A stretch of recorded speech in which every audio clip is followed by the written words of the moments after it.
Hi, நான் doctor போனா Rajendran from Raha homeo clinic, Kumbakonam.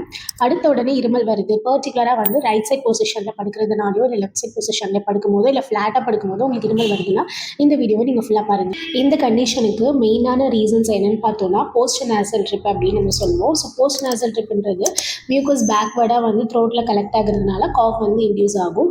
இன்னொன்று ஆசிட் ரிஃப்ளெக்ஸ், இந்த ஜிஆர்டி கண்டிஷன்ஸில் இதை பார்க்கலாம். ஸோ படுத்தோடனே வந்து ஸ்டொமக் கண்டென்ட் வந்து ரைஸ் ஆகுறதுனால த்ரோட் இரிட்டேட் ஆகி காஃப் வரும்.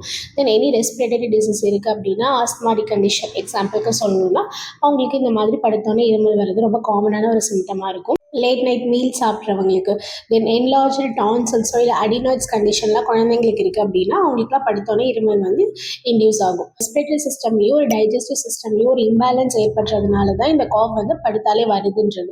ஸோ இது ஹோமியோபதி பெர்ஸ்பெக்டிவ்ல பார்த்தோம் அப்படின்னா ஒரு பர்சன் டு பர்சன், அதாவது பேஷண்ட் டு பேஷண்ட் வந்து காஸ் வந்து டிஃபர் ஆகும். இன்னொன்று டைமிங், மார்னிங்கில் இந்த மாதிரி இருக்கலாம், இல்லை ஆஃப்டர்நூன் ஆர் நைட், இந்த மாதிரி எந்த டைமிங்கில் வேணாலும் இருக்கலாம். ஸோ ஒரு பேஷண்ட்டுக்குள்ள இண்டிவிஜுவல் சிம்டம்ஸ் பொறுத்து தான் மெடிசன்.